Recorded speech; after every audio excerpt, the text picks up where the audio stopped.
Hello, this is Miles Tullo bringing you the JD Power Financial Services Intelligence Update for April 2024. JD Power's investor satisfaction research measures customer experiences with the largest wealth management firms in the US. Kapil Vora leads investor satisfaction research for JD Power and has joined me today to answer questions about our latest findings from the 2024 US Full Service Investor Satisfaction Study and the 2024 US Self-Directed Investor Satisfaction Study. Welcome, Kapil. Hi, Miles. I'm very glad to be here and excited to share what's happening with full service as well as self-directed investor satisfaction in the US. Excellent. We see overall satisfaction is changing. Does the level of satisfaction in the studies differ depending on the service level that the customer is receiving? For example, somebody who might be using a full service advisor versus somebody who might be working more in a do-it-yourself situation. Yeah, that's a great question. And we see this often, and this year is no different, that the full service investors, that is those who use an advisor, are more satisfied with their wealth management provider as compared to the DIY or do-it-yourself investors. So while we know that the DIY platforms provide a lot of value for the fees paid and flexibility, they lack on creating that affinity or the brand loyalty that comes from that financial advisor. So it is through that financial advisor or that person, the full service investor are able to access product and service better. So that personal connection, that's the big difference. That's the big difference. And is it changing year over year? And maybe between the two different service levels, are there differences in those changes? Yes, in fact, there are changes year over year as well. So this year we saw a significant increase in satisfaction among the full service investors. And one of the reasons for that is obviously the stronger stock market performance in the year 2023. The other reasons for that are these firms are now investing more in their people, products, and services, as well as in technology. So it's not purely related to the market movement, it is also through what these firms are doing on the ground level. But on the other hand, we saw that satisfaction among the DIY investors has remained relatively flat year over year.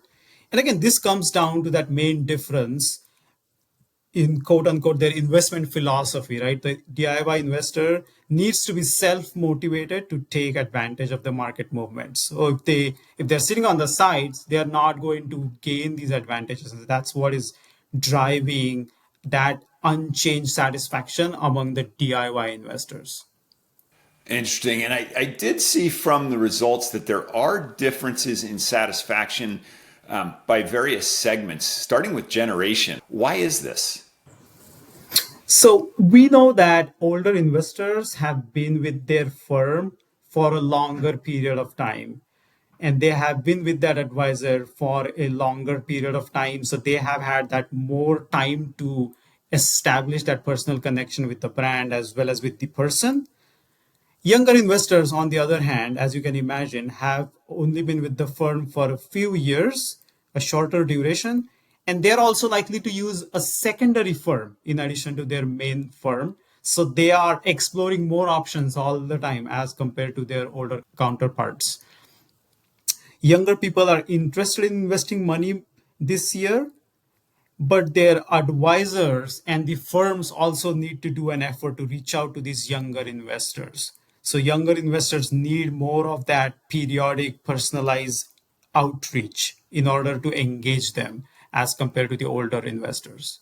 Interesting. And what about other segments where there's differences, such as maybe financial health or the frequency with which somebody might be trading? What are some of the other differences that we're seeing and why? Yeah, for this question, I would turn to the DIY investor satisfaction. And among these DIY investors, how much you trade does impact your satisfaction with the firm. Active traders are much more satisfied with the firm versus the moderates and passive investors. because these active traders can utilize firms' platforms more effectively and are able to harness the growth in the market for their benefit.